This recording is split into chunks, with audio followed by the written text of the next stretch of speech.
يسر إخوانكم في موقع الإبانة السلفي أن يقدموا لكم هذه المادة. إن الحمد لله نحمده ونستعينه ونستغفره ونعوذ بالله من شرور أنفسنا ومن سيئات أعمالنا. من يهده الله فلا مضل له ومن يضلل فلا هادي له، وأشهد أن لا إله إلا الله وحده لا شريك له، وأشهد أن محمدا عبده ورسوله. ثم أما بعد، أولا نحمد الله جل وعلا الذي بمنه وكرمه وفقنا لإتمام هذا الشهر المبارك، شهر الخيرات، ونحن في آخر يوم من أيامه، ونسأل الله تبارك وتعالى أن يتقبل منا ومن سائر إخواننا صالح أعمالنا فيه، وأن يوفقنا لما بعده، أن يوفقنا لعيد الفطر، للفرح بفضل الله جل وعلا على إتمام الشهر، كما أخبر بذلك النبي عليه الصلاة والسلام أن للصائم فرحتان: فرحة عند فطره، سواء كان في فطره اليومي أو في فطره بعد انقضاء الشهر، وفرحه بعيد الفطر. والفرح هنا عبادة من العبادات، ولا ينبغي أن نتأثر بما يقوله ويدعيه بعض الجهل من الناس أن عيد هذا العام لا ينبغي الفرح فيه. نحن نفرح بتوفيق الله جل وعلا لنا، نفرح بعبادتنا وطاعتنا لربنا على أي حال، في حال السراء والضراء، ونسأل الله جل وعلا أن يرفع عنا وعن سائر إخواننا هذا البلاء، ويزيل عنا هذا الوباء بمنه وكرمه. قد سألني بعض إخواني عن تلك الصوتية التي رد فيها أحدهم على واحد من أصحاب المجلة، ادعى عليه بزعم الراد وافترى عليه وما إلى ذلك من مثل هذه الأمور التي ذكرها في مقدمته. والصوتية أرسلها لي بعض إخواني واستمعت إليها، واستمعت إلى ما فيها من تلك التلبيسات والافتراءات، لأن هذه الصوتية وإن كان المقصود بها فرد، إلا أنها تحمل ما في جعبة هذا الرجل من الحقد على مشايخنا، ومن الادعاءات العريضة التي ظنها واعتقدها، وما هي إلا افتراءات أخذها ممن كان يصاحبهم ويجالسهم، وهذا شؤم مصاحبة المنحرفين.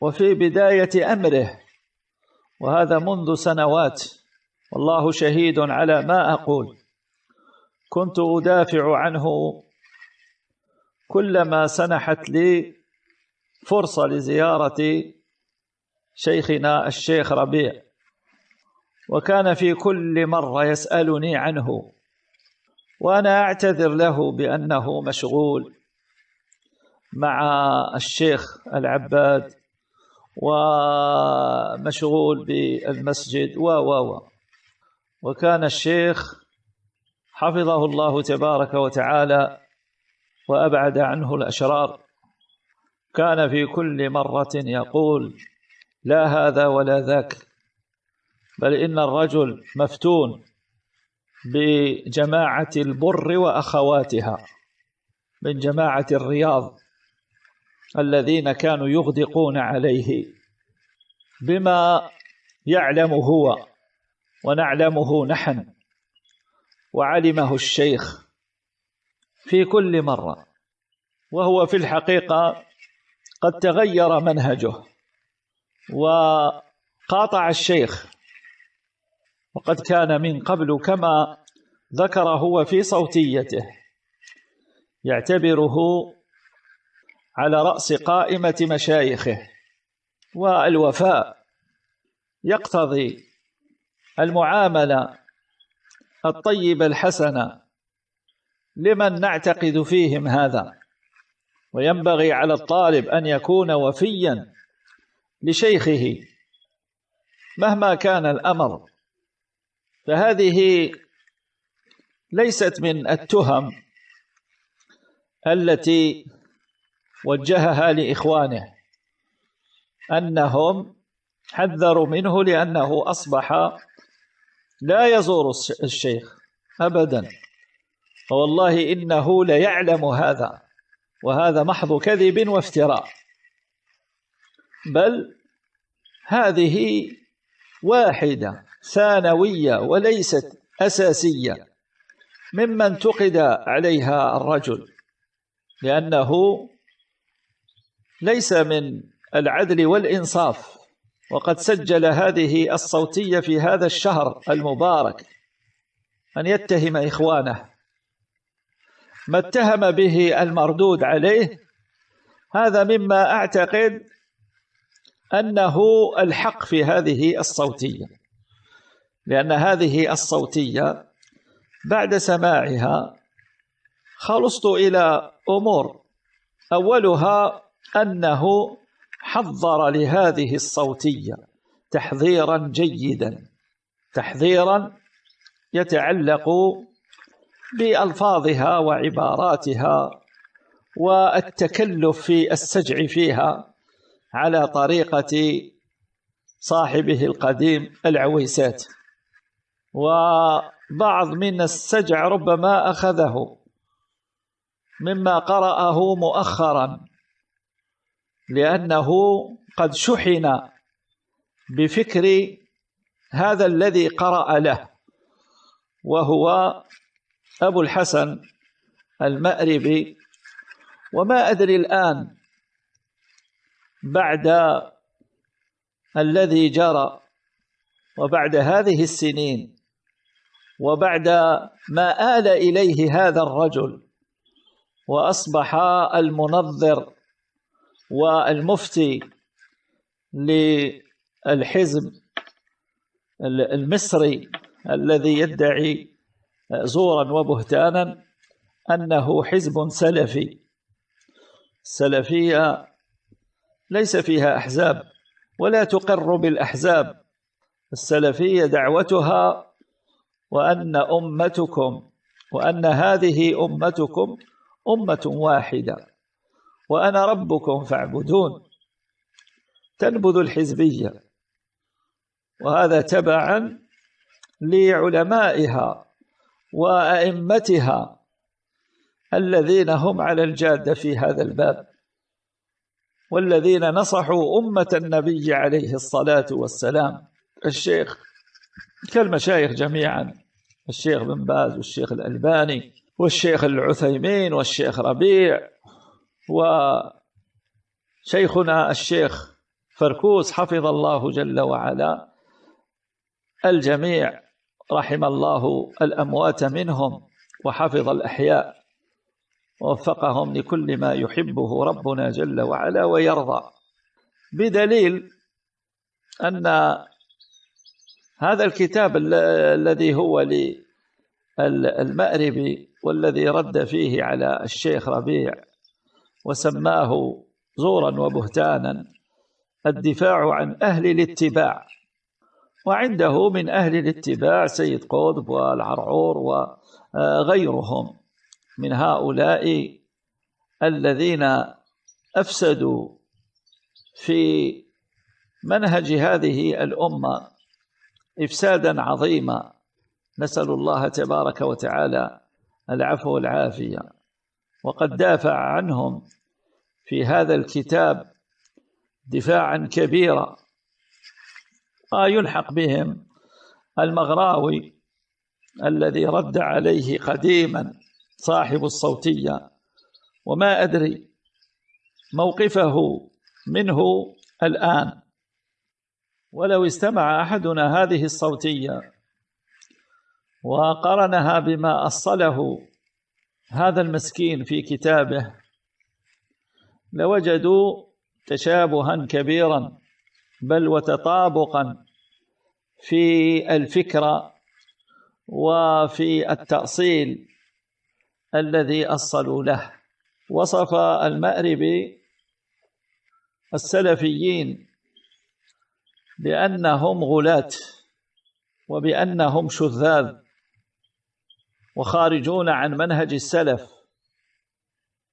وقال في شيخنا الشيخ ربيع سلمه الله، قال: قد اشتهر في هذا الزمان بالغلو والإسراف ومجانبة سبيل الإنصاف، بل سقط في الإجحاف والاعتساف، وإن احمرت أنوف البغاة الغلاة.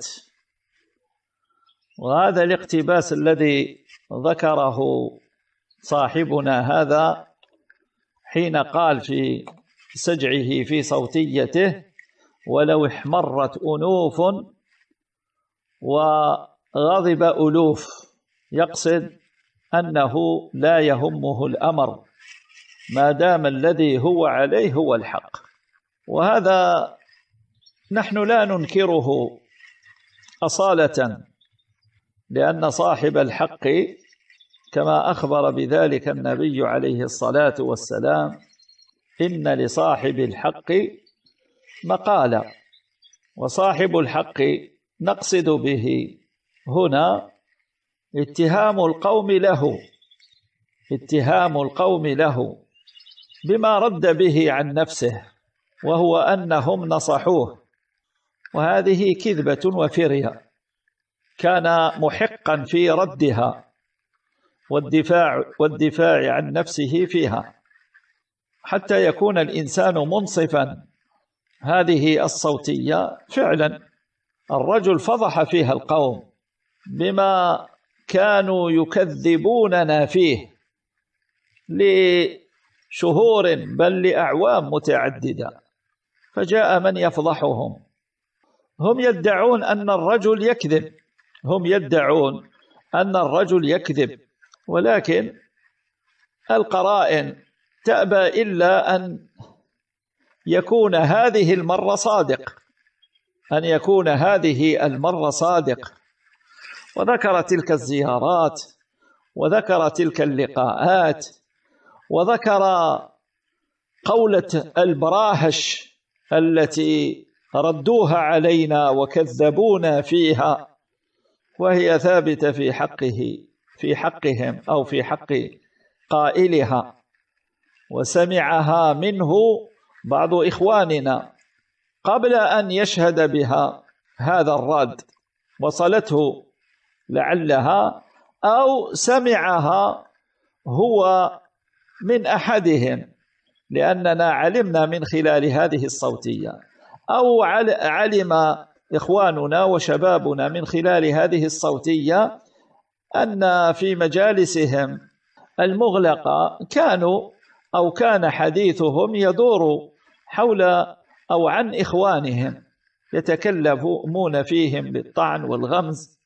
وقد سمعنا ما كانوا يقولونه في حق العويسات، وربما ما كانوا يقولونه في حق شيخنا حفظه الله جل وعلا أكثر وأكبر، لأنهم متفقون على أنهم يكنون عليه الحقد، بدليل أن هذا الرجل قبل سنوات مضت كانت له مكالمة هاتفية مع إخواننا في أمريكا، وتكلم في محاضرته، وجاء دور الأسئلة فسئل عن بعض من ينصح بهم من المشايخ، فذكر عددا هذا يحدث به السامع لهذه المحاضرة والحاضر فيها حينها، والذي تدخل جزاه الله خيرا ليعقب عليه.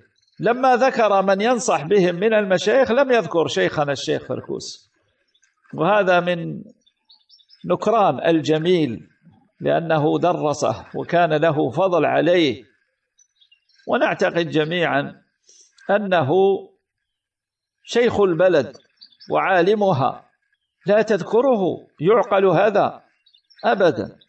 فسأل هذا الأخ قالوا يا شيخ والشيخ فركوس ما ذكرته؟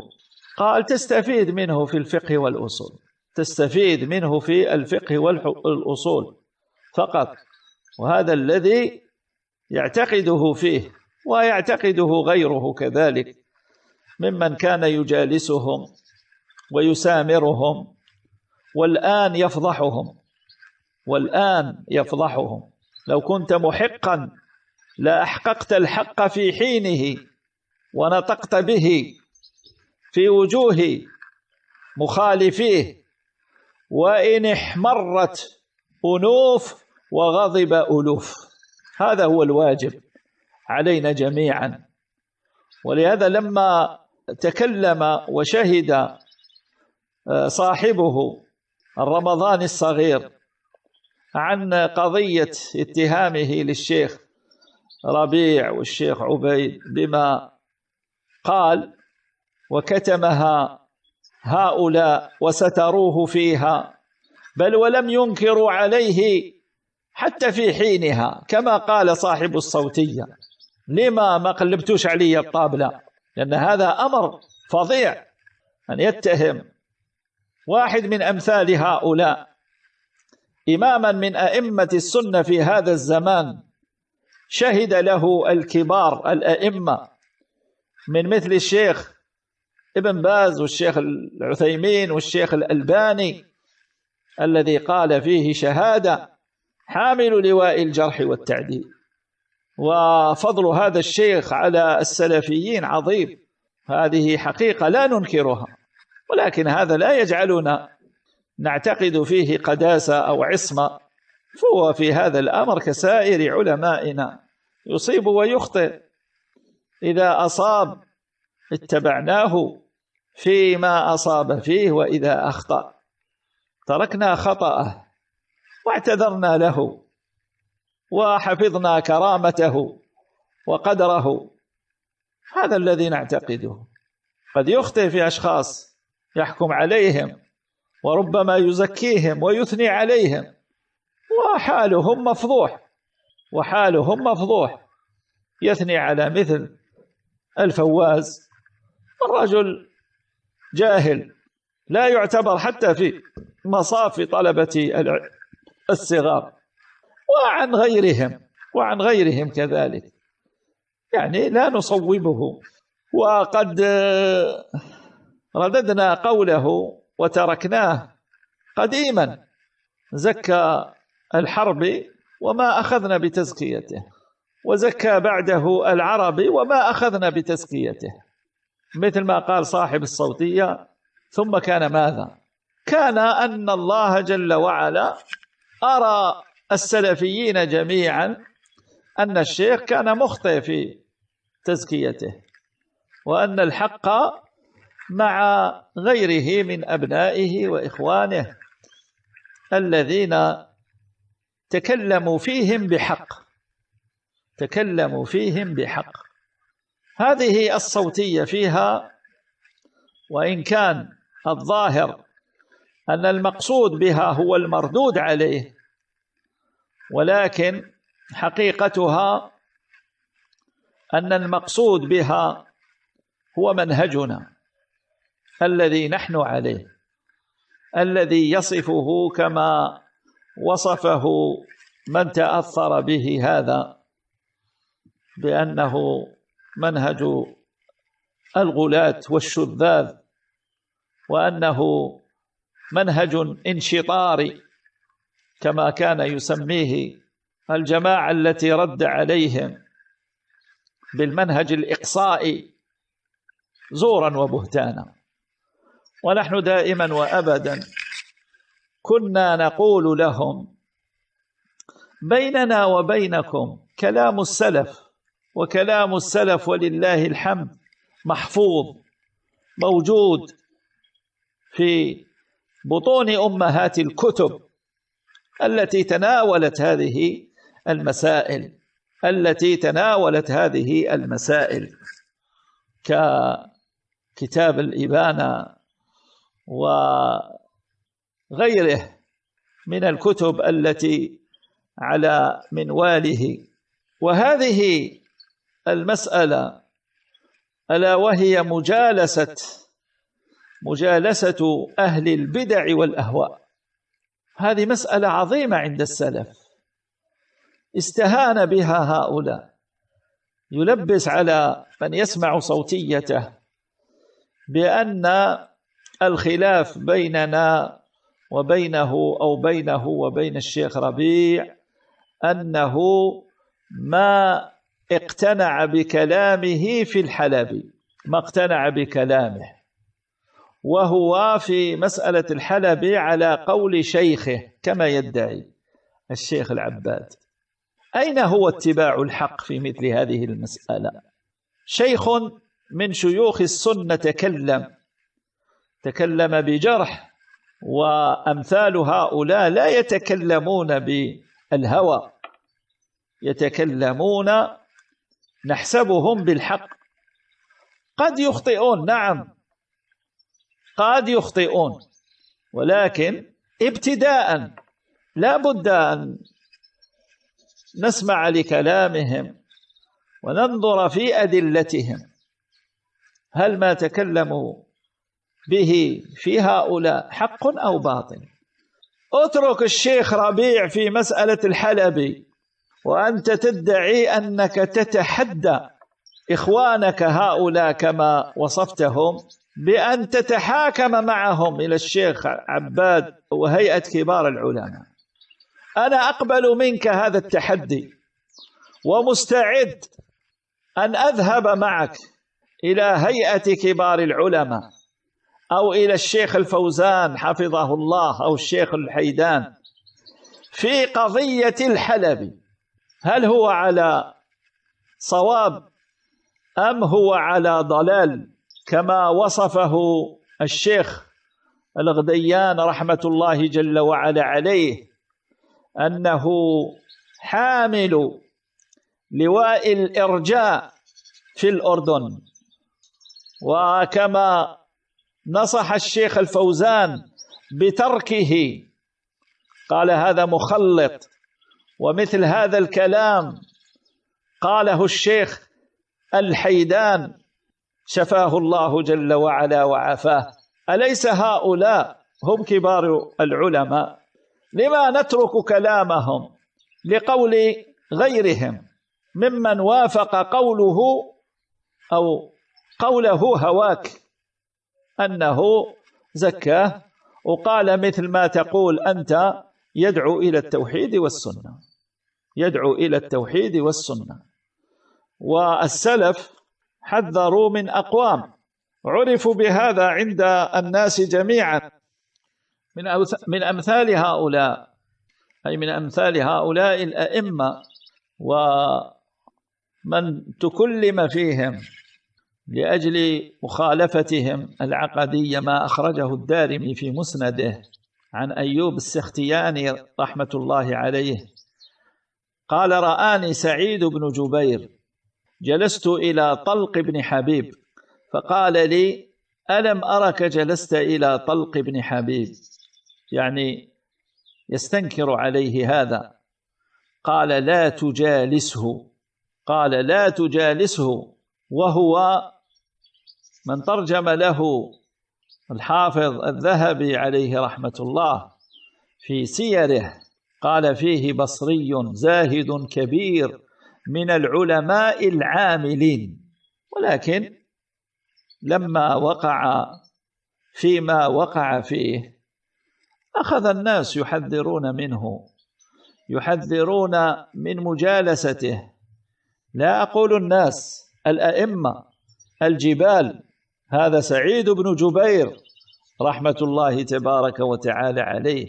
ومثل هذا قاله الثوري عليه رحمة الله في الربيع ابن صبيح، وكان له قدر وشأن عند الناس لما دخل الكوفة سفيان الثوري عليه رحمة الله أو البصرة، سأل عنه لأنه بلغه عنه أمور، وهذا يذكره ابن بطة في الإبانة. قال: ما مذهبه؟ يعني ما مذهبه، ما حال الربيع ابن صبيح عندكم؟ قالوا: ما مذهبه إلا السنة، ما مذهبه إلا السنة. شهدوا بما علموا. فقال عليه رحمة الله: من بطانته؟ وهو يعلم هذا لأنه بلغه هذا، يعني من يجالس؟ قالوا: أهل القدر. قال: هو قدري. قال: هو قدري. لا يغرنكم ما كنتم تعرفونه عنه، لا يغرنكم حسن الظن به، حقيقته يدل عليها جلساؤه. وقد علق ابن بطة رحمة الله عليه على هذا الأثر، اسمع إلى كلام الأئمة بقوله رحمة الله على سفيان الثوري: لقد نطق بالحكمة فصدق، وقال بعلم فوافق الكتاب والسنة، وما توجيه الحكمة وما توجبه الحكمة ويدركه العيان ويعرفه أهل البصيرة والبيان. قال الله جل وعلا: يا أيها الذين آمنوا لا تتخذوا بطانة من دونكم لا يألونكم خبالا ودوا ما عنتم. ثم يأتي هذا ومن على شاكلته لينكروا على إخوانهم، بل ينكروا على علمائهم هذه المسألة التي هي أصل من أصول منهج سلف هذه الأمة. والرجل بالمناسبة أصبح الآن ينكر قضية المنهج، والمخالفة عنده إنما هي في العقيدة والتوحيد فحسب، أما الأمور المنهجية فلا يترك المخالفون فيها، لا يتركون ولا يهجرون، ويفسح لهم المجال ليعربدوا ويفسدوا في هذه الدعوة المباركة. وشبابنا هو الضحية، وهم أكباش الفداء لأمثال هؤلاء الضلال. فما أدري ما سبب رده على كل حال قديما وإنكاره على مثل المغراوي أو على مثل عبد الرحمن عبد الخالق أو على أمثال هؤلاء. ما دام القضية قضية عقيدة وتوحيد فهم على العقيدة والتوحيد، ويدعون للعقيدة والتوحيد، ويدعون إلى العقيدة والتوحيد. لما لا تنكر عليهم أو ترد باطلهم وإفسادهم في هذه الدعوة؟ نسأل الله جل وعلا العفو والعافية. وقس على هذا والنماذج كثيرة، وأنا لا أريد أن أطيل في هذا التعليق، هذا تعليق بسيط فقط، لأنه مثل ما قال هو يعني هذا أمر طواه، يعني هذا الأمر المتعلق بمثل هذه الأمور مثل ما قال طويت رسالة تاريخية، يعني المقصود مثل هذه الأمور والكلام في المسائل المنهجية بزعمه أنه مشتغل بالعلم كما يعني يلبس جميع من سار على هذا المنهج المنحرف ليضل أبناءنا لأنهم يثقون في أمثالهم. ثم يأتي بعد ذلك التلبيس من مثل تلبيس هذا الرجل في صوتيته.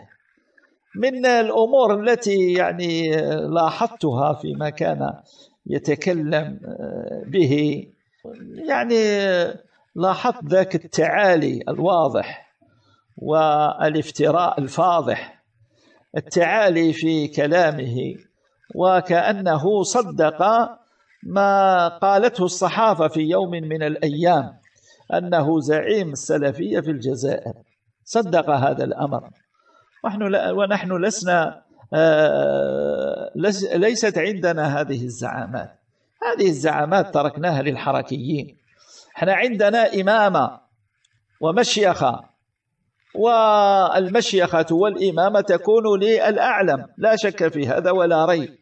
والأعلم عندنا هو شيخنا مفتي البلد الشيخ فركوس رحمة الله حفظه الله تبارك وتعالى وسدد على الحق خطاه.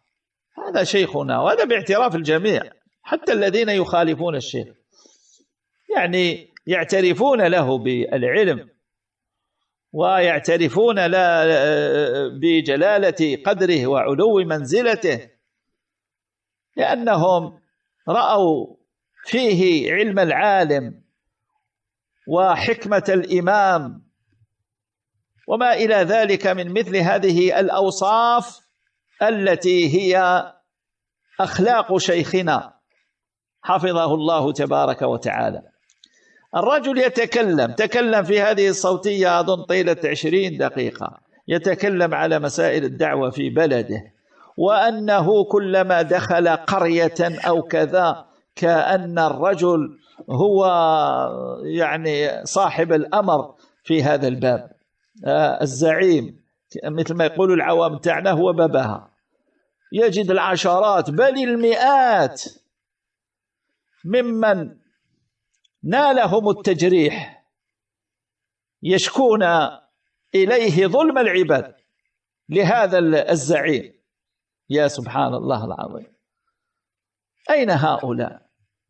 دلنا على هذه القرى التي ذهبت إليها، والله الذي لا إله غيره أنا مستعد أمشي معك إليها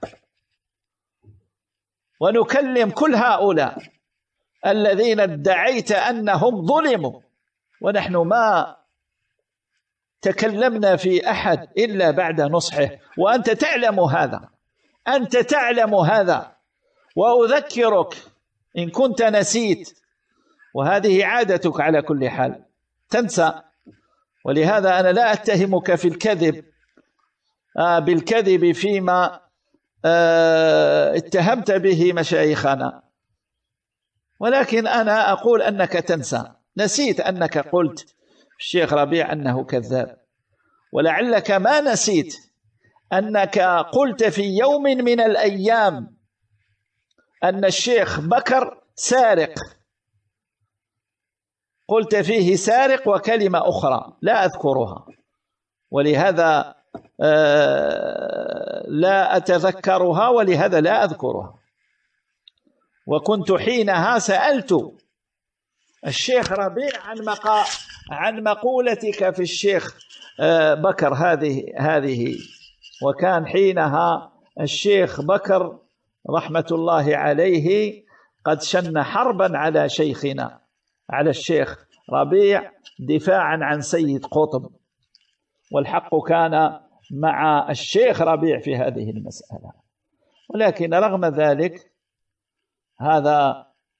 هذه حكمة العلماء، لا يجرمنكم شنآن قوم على ألا تعدلوا، اعدلوا هو أقرب للتقوى.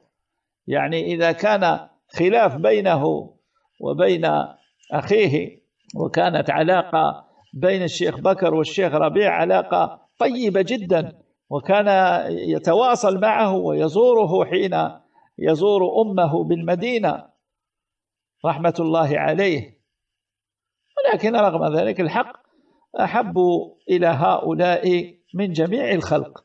قلت له فلان يقول في الشيخ بكر كذا وكذا، قال أما أنا فلا أقول فيه هذا.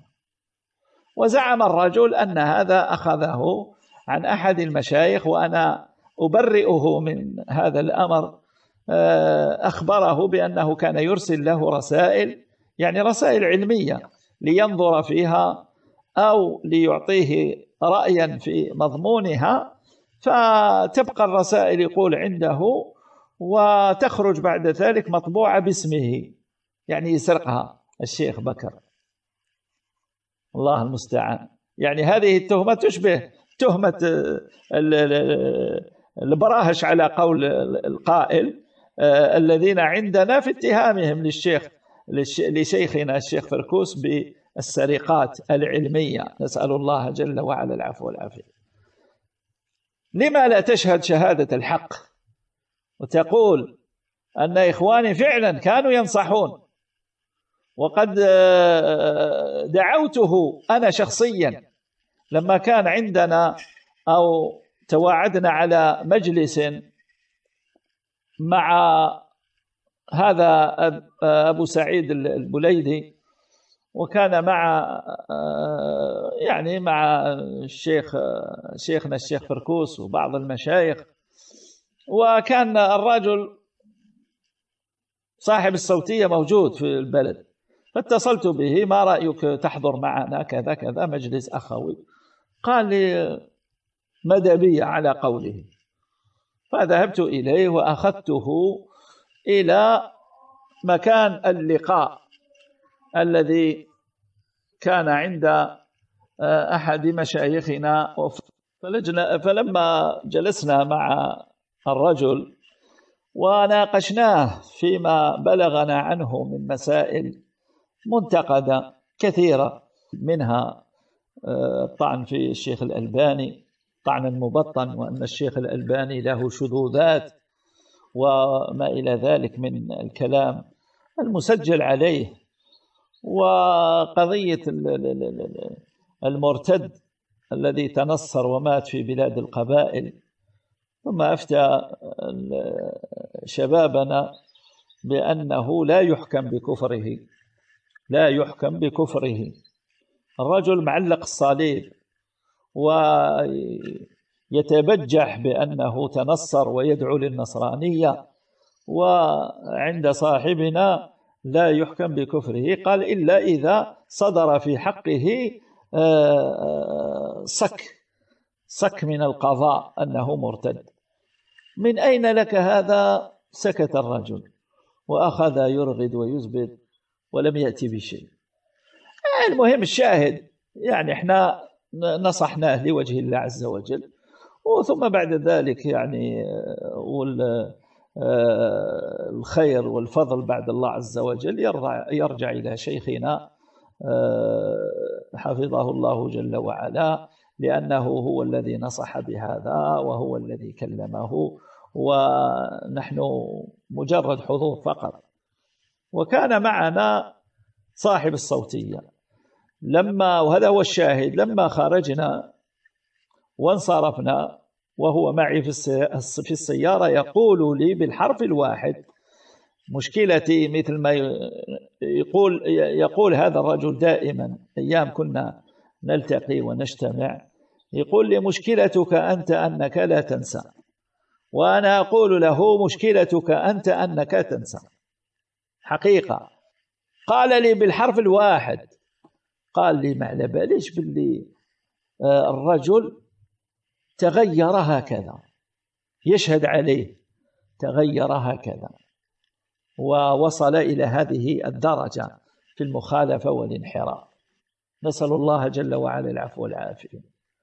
إخوانه نصحوه، وما أدري هذه الأخطاء التي صدرت منه هل يعتبرها من الأخطاء الجزئية التي لا نلزم بها المنصوحين فيها، مثل ما يقول هو في صوتيته: لا تلزموني، وما استجبت لنصحك، وماذا بعد؟ بهذا التعالي وهذا التبجح. نسأل الله عز وجل أن يصلح حالنا وحاله. ناصحنا هذا، يعلم كذلك أننا ناصحنا الشريفي، وجلسنا معه جلستين أو أكثر، والجلسة الواحدة دامت 4 ساعات، والحمد لله. إلا أن الرجل أبى واستكبر كعادته، وكان يظن نفسه زعيم السلفية كما يظن صاحبنا هذا. ناصحنا حتى فالح الحربي كفيلك السابق. وأين كنت لما حذر مني فالح الحربي وقال لسبب أنني قلت لا أقلد في ديني أحدا، كما تفضلت به أنت في صوتيتك، وهذا من الحق الذي نعتقده ونجتمع عليه، لا نقلد في دين الله جل وعلا أحدا. فأقام علي الدنيا ووصفني بأني من الدعاة على أبواب جهنم، نعوذ بالله، وكلام طويل وكثير. وبلغك هذا وسمعت هذا، وكان حينها كفيلك وزياراتك له متكررة متعددة. بماذا دافعت عن أخيك؟ لماذا لم ترفع صوتك وتظهر الحق الذي كان معي ولله الحمد والمنة؟ ولصاحب الحق مقالة كتبت حينها ردا عليه، ونشر الرد حينها في موقع سحاب من هذا الباب إحقاقا للحق فقط. وناصحنا كذلك صاحبك الحلبي،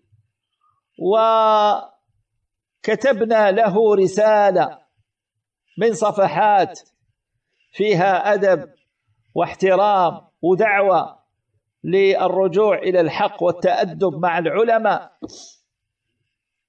وأخذها من أخذها له حينها وسلمها له يدا بيد. قرأ الرسالة وواجهنا بازدراء وسخرية، وأن الشيخ ربيع هو الذي أذن لكتابة هذا، نسأل الله العفو والعافية. وهذا والله الذي رفع السماء بغير عمد، ونحن في آخر يوم من أيام هذا الشهر، لهو محض كذب وافتراء، ما أزنا ولا حتى حدثنا في موضوعه، ولكن من تلقاء أنفسنا وبرأي من شيخنا حفظه الله، الذي رأى أنه من الواجب أننا ننصح أخانا. وفي أيامها كانت يعني الحرب قائمة، الحرب الكلامية بالردود، يرد على اللجنة الدائمة، يرد على كل، والرجل مسكين غارق في الإرجاء لماذا تجعل قضية الحلبي قضية الشيخ ربيع خلاف بينه وبينه؟ ما هذا الخلاف؟ كانت بينهما تجارة أو دنيا أو ما إلى ذلك؟ أبدا، قضية دين. الرجل يعتبر في العالم الإسلامي موجه، إن لم نقل إمام، وهو واقع في طامات ردها كبار العلماء. لكن رغم ذلك يبقى الحلبي هو الحلبي، ثم يزعم كما زعم غيره من قبل وحتى من بعد أن القضية قضية الحلبي. القضية قضية منهج، القضية قضية دين يا إخوان. الذي كان بين الشيخ ربيع وبين المأربي قضية دين، والله الذي لا إله غيره. والشيخ جزاه الله خيرا نصح لأمة نبيه عليه الصلاة والسلام، وحذر من شره، وظهر شره بعد حين. القضية اللي بينه وبين عبد الرحمن عبد الخالق قضية دين، وكانت بينه وبينه صحبة وزمالة في الدراسة، ولكن الحق أحق إليه منه ومن الدنيا من أمثاله، مثل الذي كان بيني وبين صاحب الصوتية، زمالة وصداقة وأمور كثيرة، ولكن لما كان الحق أحب إلي منه ومن أمثاله تركناه لأجل هذا، ناصحناه فأبى علينا، وما ابتدعنا شيئا ولا أتينا بأمر محدث، هذا ما عليه سلفنا ولله الحمد والمنة. الإمام أحمد عليه رحمة الله جل وعلا كما ذكر هذا أبو يعلى في طبقات الحنابلة بإسناده أنه رأى رجلا من أهل السنة مع رجل يسأله أحدهم، قلت قال هذا أبو داود، قال أبو داود السجستاني، قلت لأبي عبد الله أحمد بن حنبل أرى رجلا من أهل السنة، هذا من طبقات الحنابلة، مع رجل من أهل البدعة أترك كلامه؟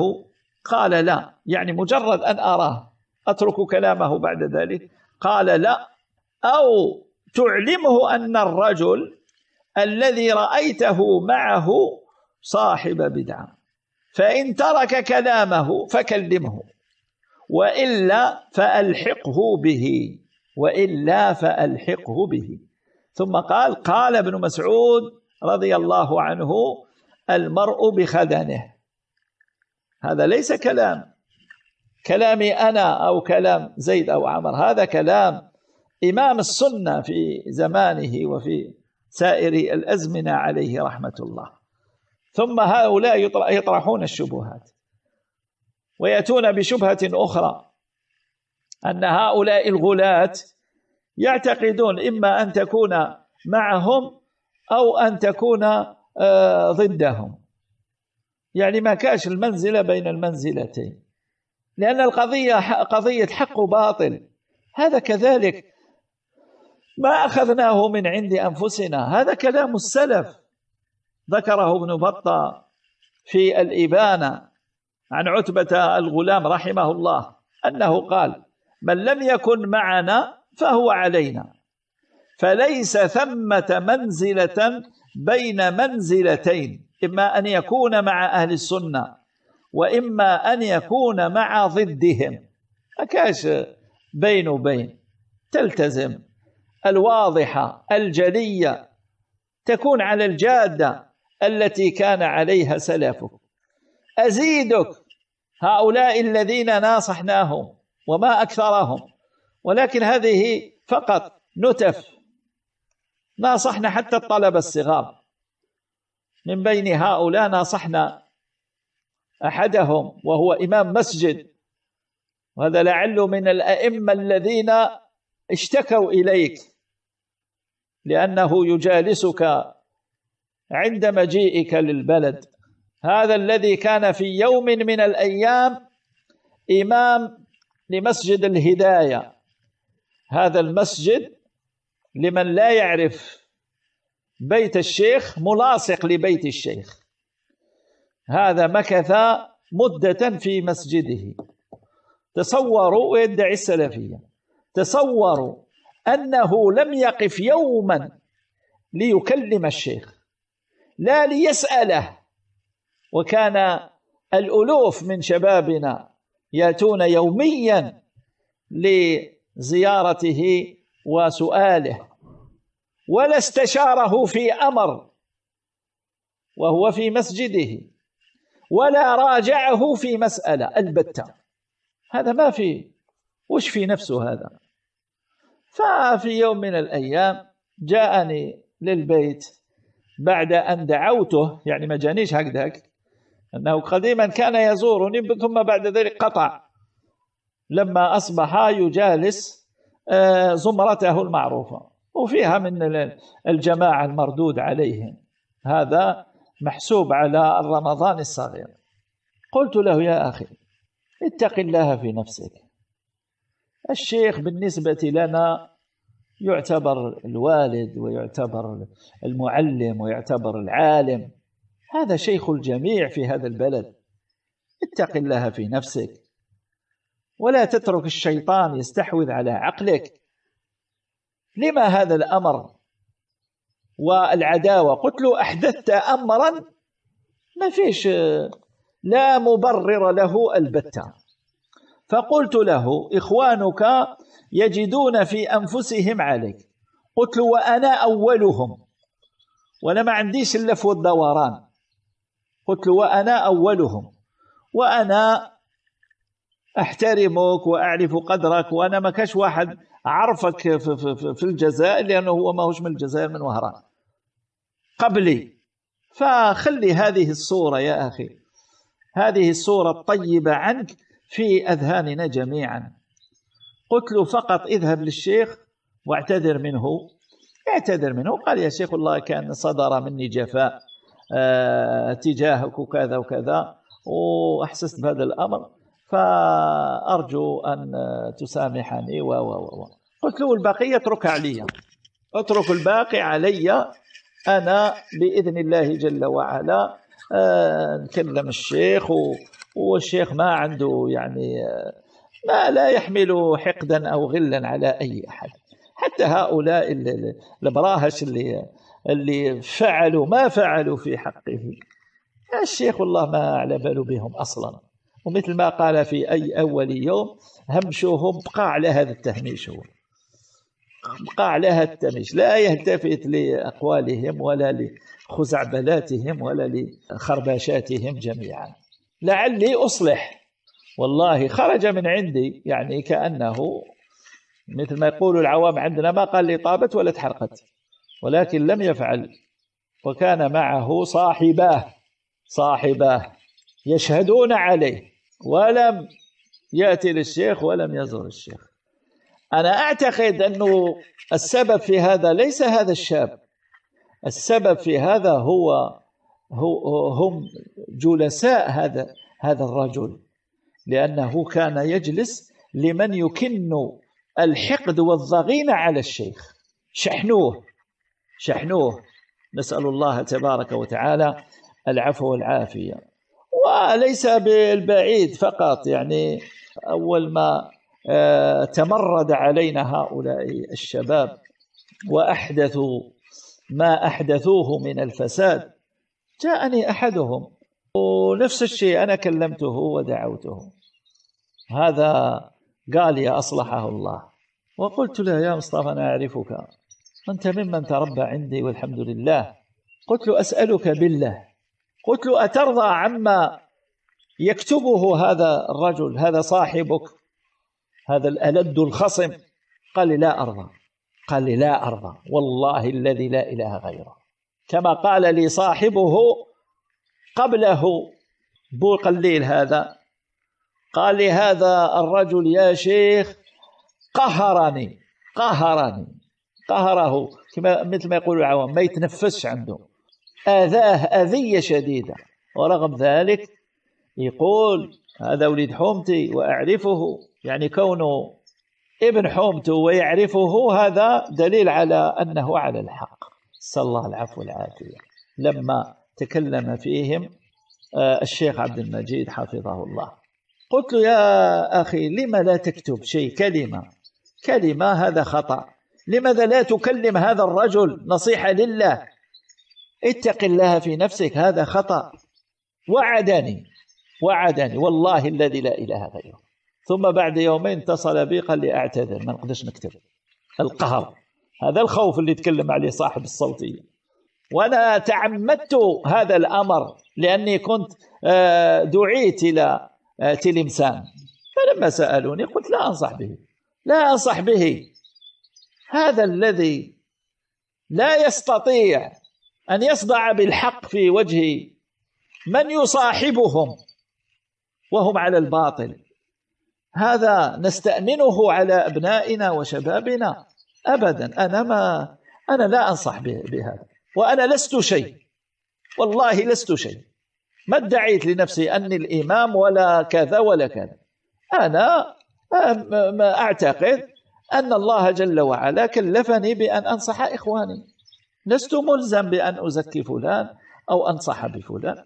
هذا الذي نقدر عليه ونستطيعه. وهكذا والقائمة طويلة في كل من نصحناهم نبتغي بنصحهم وجه الله جل وعلا، والحفاظ على هذه الدعوة، والغير على أبنائنا وشبابنا. والله الذي لا إله غيره لأن قلوبنا لتحترق لأجل هذه الدعوة ولأجل هؤلاء الشباب. أنا إن كنت أنسى لا أنسى أبدا شبابا في مقتبل العمر أخذتهم تلك الأيادي الغاشمة واستدرجهم الخوارج وكانوا أكباش فداء، قتل منهم من قتل. بسبب ماذا؟ بسبب هؤلاء الذين يلبسون على الناس.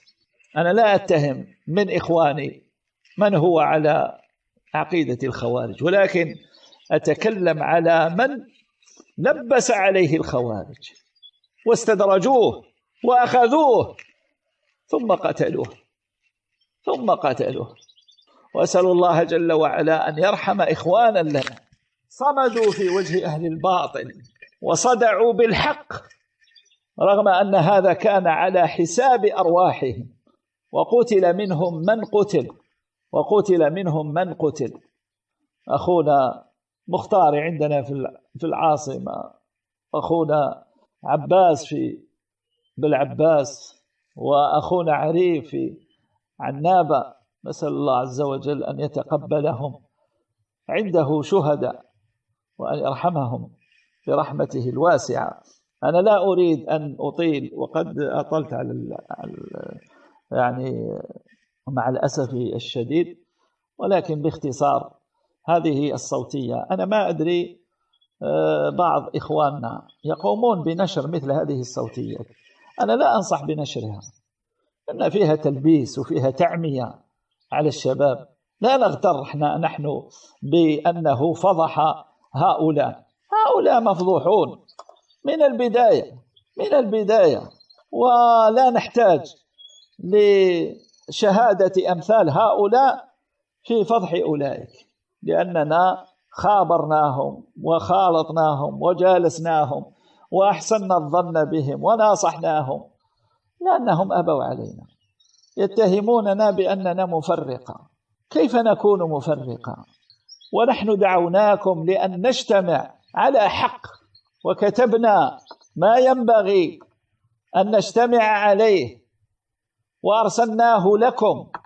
والله ما ناقشون في مسألة واحدة من المسائل التي قلنا لهم نعتقد أن من دونها لا نستطيع أن نجتمع معكم أبدا. هذا الإمام أهل السنة يقول لهذا الرجل السائل إن ترك كلامه فكلمه وإلا فالحقه به. أول ما بدأت المشكلة كان أحدهم عندنا دايرين مدير في المجلة يكتب تغريدة فيها تحدي ونكاية في المشايخ، ويتكلم على صاحب الصوتية أنا فلان شيخي وحبيبي، يعني لسان حاله وانتم ما دزوا معكم وهو معنا تحت سقفنا. يا سبحان الله، أي موقف اتخذه هؤلاء والله ما حركوا ساكنا. أنا لما جاءني أحدهم كبيرهم قال والله يا شيخ كذا نجتمعوا وندرسوا القضية. قلت له شوف، شرطي الأولي في الاجتماع أنه فلان ما يزيدش يدور في دار الفضيلة أبدا. هذا اللي يتحدى المشايخ من غير أدب بهذه الصورة ما يزيدش يكون، إما أن يرجع ويتوب ويدير تغريدة يتوب ونعلم أنه هذا لا يفعله، وإما يا أخي الله يسهل عليك لسنا ملزمين بك. والله الذي لا إله غيره راح هذا الشيخ هذا وما سمعت له حسا ولا همسا طيلة 6 أشهر. 6 أشهر هذا تمهم الدعوة وحال الدعوة وشباب الدعوة. 6 أشهر ما كلمني أبدا. بعد 6 أشهر عاود لي نفس الكلام، فأعدت عليه نفس الجواب. فنسأل الله العفو والعافية. ونحن أحرص الناس على الاجتماع والتآلف، وعلى رأسنا شيخنا حفظه الله.